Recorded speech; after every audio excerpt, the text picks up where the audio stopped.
join me in giving a warm welcome to Mr. Kani. Thank you. Thank you very much. Thank you.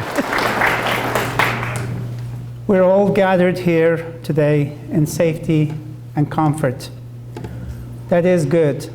And we owe the privilege to a government of the people, by the people, for the people, as Abraham Lincoln once memorably put it.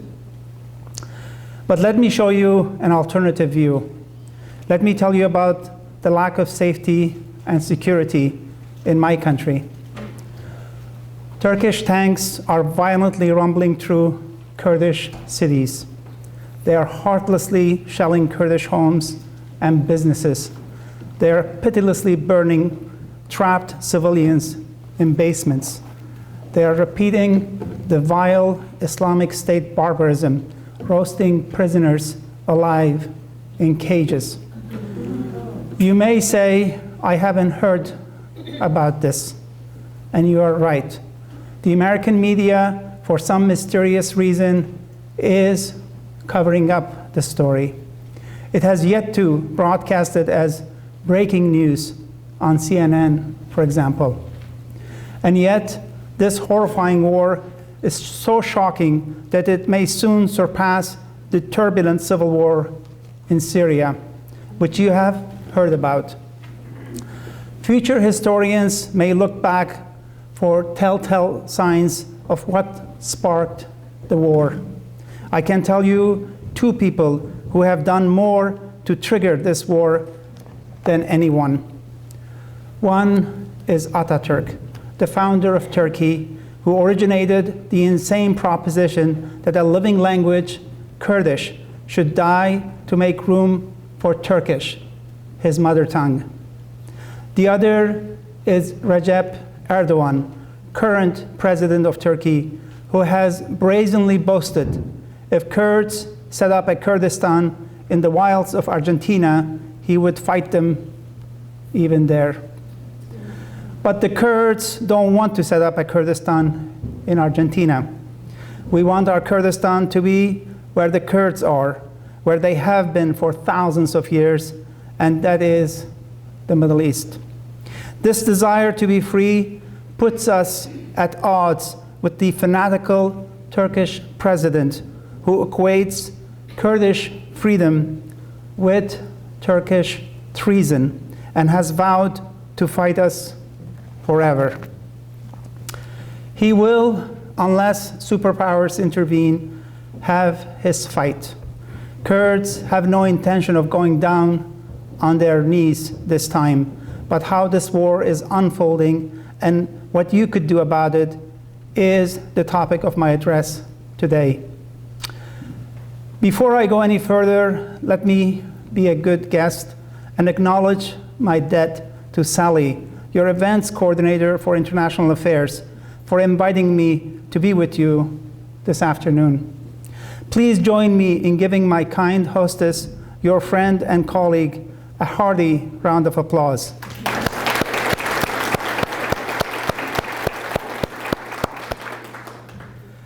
International affairs are hefty words, Sally, but I'll try to make sense of them the way you do with how the inhabitants of Roland Park, home to some of you here, interact with one another. When neighbors act with one another, they are often moral, seldom cruel, but the same can't be said of larger populations' interactions with one another, as Reinhold Niebuhr warned us in his book, Moral Man and Immoral Society. Sometimes, instead of waging war on ignorance, or finding cure for cancer, or investing in the exploration of outer space, neighbors, led astray by psychopaths, marshal their strength to ban languages, prohibit singing, and cultivate hatred to add misery to our tortured world. I know because I suffered in such a world brutally imposed upon Kurds by the Turkish state. I am what you might call a rehabilitated child of their corrupt culture. I am a product of Turkish Kurdistan. When I left home in my late teens, I struggled long and hard to find my Kurdish voice. And when I finally found it, I vowed not to speak Turkish, the language of my tormentors, for as long as I live.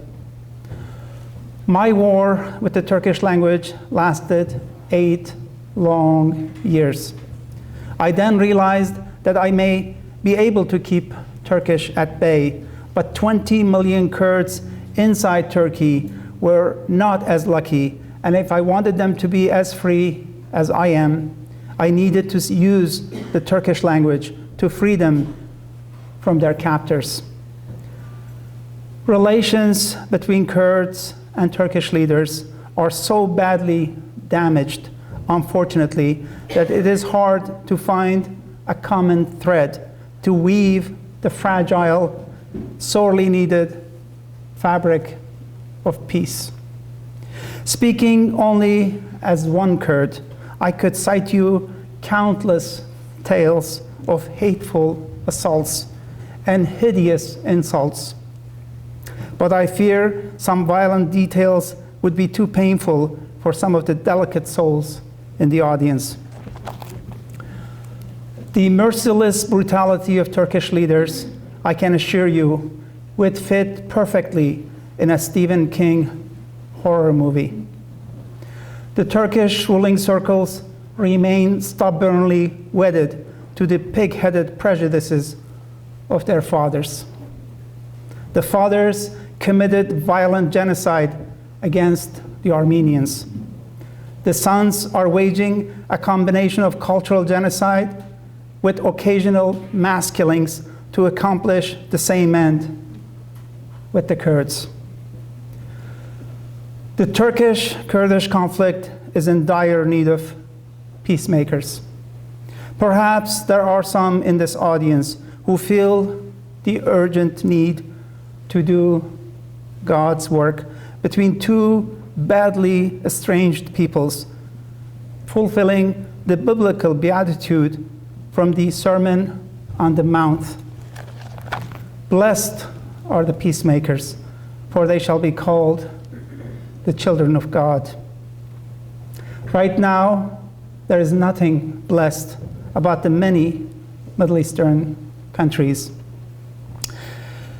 And we certainly cannot applaud dictatorial countries such as Turkey, Syria, Iraq, and Iran, home to the world's 40 million hapless Kurds. They are violently stomping their despotic boot on the helpless necks of their downtrodden citizens who ask only for freedom.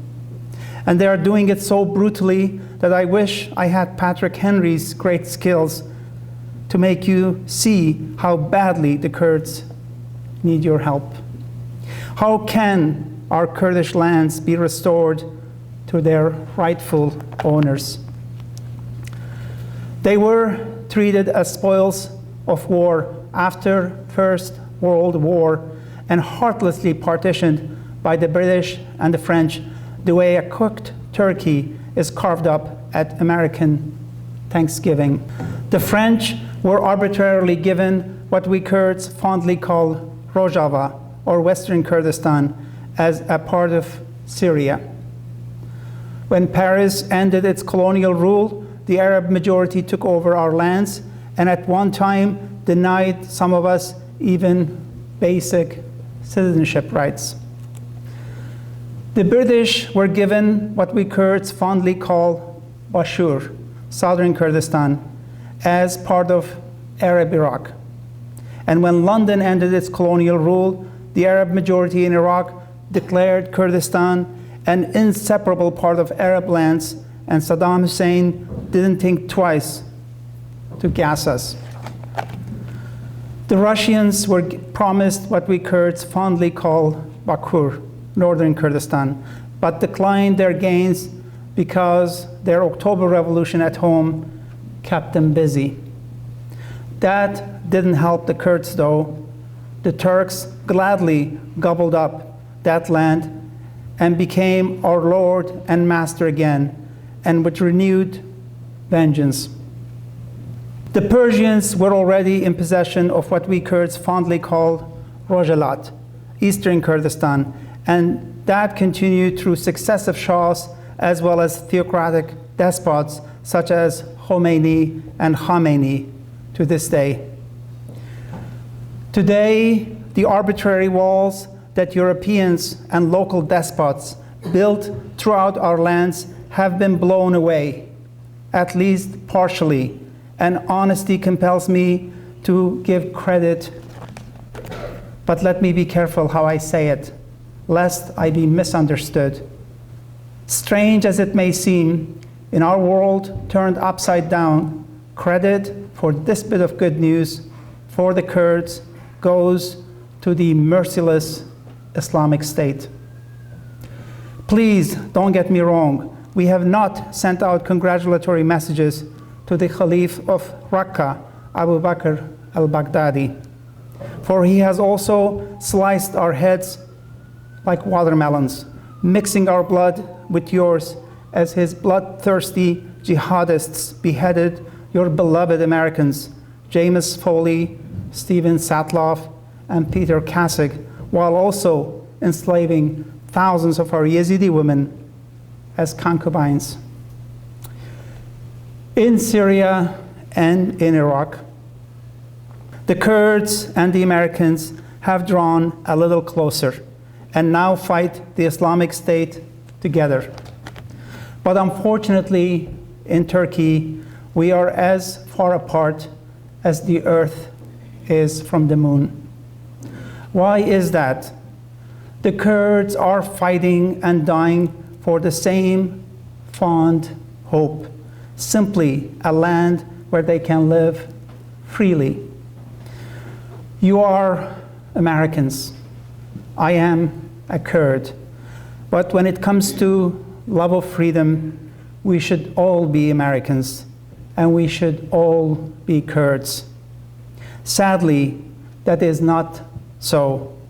It is also sad, and it pains me to say so, especially to a lovely American audience. But America has often shown the Kurds more of its Benedict Arnold side than its Thomas Jefferson side. But I won't dwell on that betrayal here. Instead, let me tell you what it is like to live as a Kurd. I can best do that by telling you about a young Kurdish girl who was doing nothing but what innocent, young, 16-year-old girls do. Her name was Rosarin. She was a gifted high school student, hoped to attend a university and become a psychologist. On December 2, 2015, the Turkish authorities ordered a lockdown of several neighborhoods in Sur, home to some of her closest friends at school, with a population of 120,000 souls, mostly Kurds. Basic services such as water, electricity, and phone were cut off. The Turkish order cited the presence of barricades in Sur and vowed to destroy them. The communique failed to mention, of course, that the Kurds had tried to work with the government and had elected 80 representatives to the Turkish parliament to be their spokespersons. They had waited for an invitation to form a coalition government of Turks and Kurds, but were excluded from deliberations, viewed as suspects and targeted by Islamic State militants with links to shadowy Turkish groups. This prompted the Kurdish youth to issue a communique of their own. Unless they were respected and accepted as Kurds, with the right of self-rule included, the armed presence of Turks would not be welcomed in their midst. 8 days later, on December 10, the lockdown was lifted temporarily. Thinking that it had ended permanently, Rosarin donned her school uniform to make sure that the police knew she was a student and visited a close friend in Sur, the newly freed zone. The next day, while Rosarin was still at her friend's house, the lockdown began again at 4 p.m. The word, however, never reached Rosarin on time, or perhaps she didn't want to leave her friend in danger and alone. A month of long and lonesome days, filled with indescribable and heart-wrenching misery, sadly passed before her family heard any news of their daughter. The shocking revelation finally came on the evening news of January 8th, 2016. Rosarin Chukur was shot dead today with a single bullet to her head by a sniper. That's all. No details, no nothing. Just the cryptic, your daughter is dead. The family was devastated. They went to the Turkish authorities to let them recover the body of their executed daughter, only to be told that she lay on the ground in a no-go zone. And if they entered it, they could also be shot on sight. Not knowing what to do, Rosarin's mom has begun a vigil, trying to end this farce, this gross and flagrant miscarriage of justice. While the anguished mother waits, she fears that stray dogs and cats may be feasting on the carcass of her beloved daughter. Yesterday marked the 40th day since Rosarin's death. There is still no closure for the Chukur family, or for that matter, in the larger Kurdish society. Without a body, there cannot be even a funeral service. The best I can do, in my own limited way, is to try and conduct my own memorial service here with you today. Let me try. Dear friends, we're gathered at this difficult time for the Chukur family and all Kurds. A young life was cut short 40 days ago yesterday, and she still remains unburied.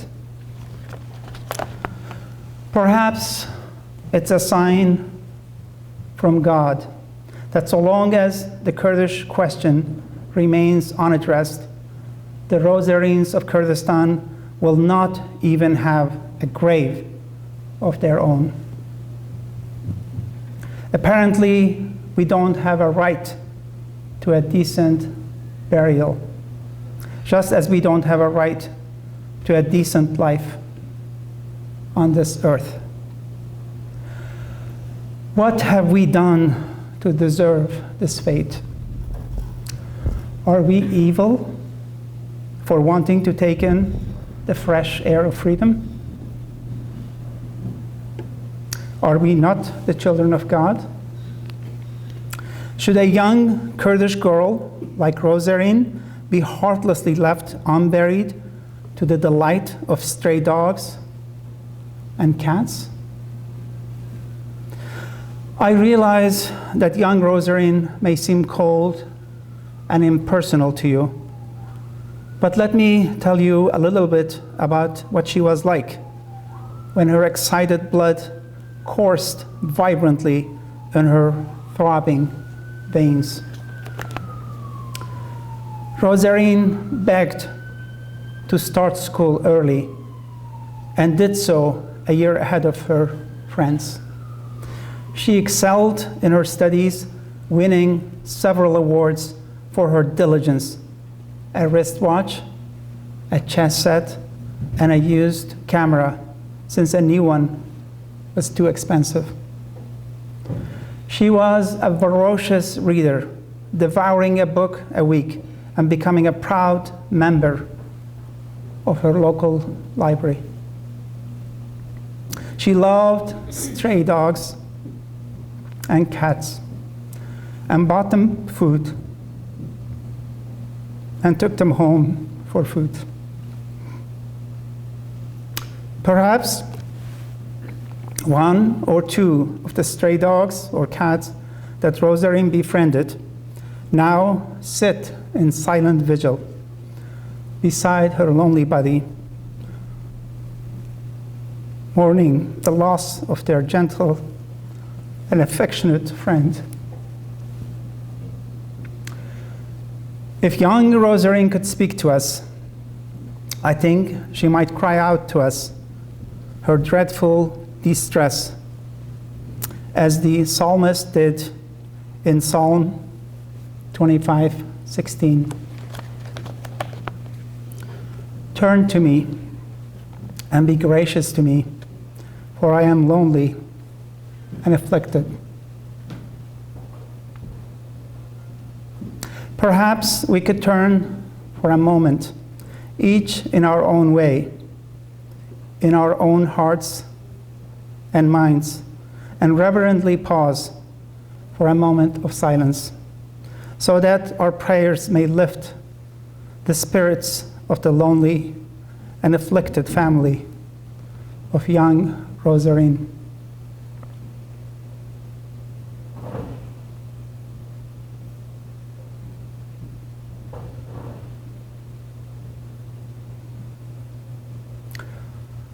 Thank you.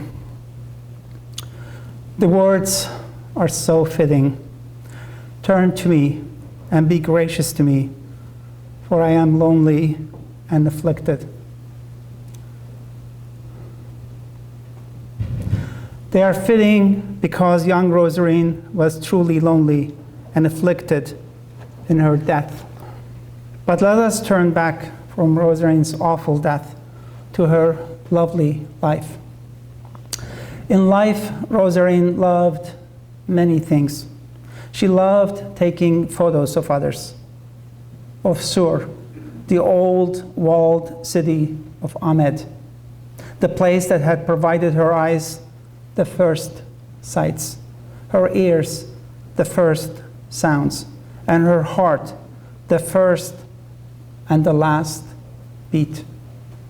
She had a special fascination with things Japanese and loved their cartoons, especially the Sasuke and Sakura series. She loved writing stories too. In one story, the word that almost foretold her coming death was sakura, a type of cherry tree that is revered in Japan. Rosarin revered it as well. Their flowers bloom brightly, mesmerize their fans, and drop very quickly, denoting life and death in its most magnificent and most tragic ways. That, sad to say, sums up Rosarin's heart-rending life. It's a life we will not forget. It's a death whose ugly face, forced upon it by Turkish brutality, is one we must never forget. We must never forget because Rosarin's life, heartlessly cut down in the flower of her promising youth, is the catastrophic face of far too many Kurdish people today. It's the face of all people all over the world hungering to be free, to live free, and to die free. Not to be shut down like a mad dog and left to rot in the streets. Just as Americans struggled to gain their freedom from England, so do we Kurds desire our freedom from the Turks and others who hold us in bondage. Our undying love of freedom is stronger than the merciless hatred of some Turks towards liberating our people and our country.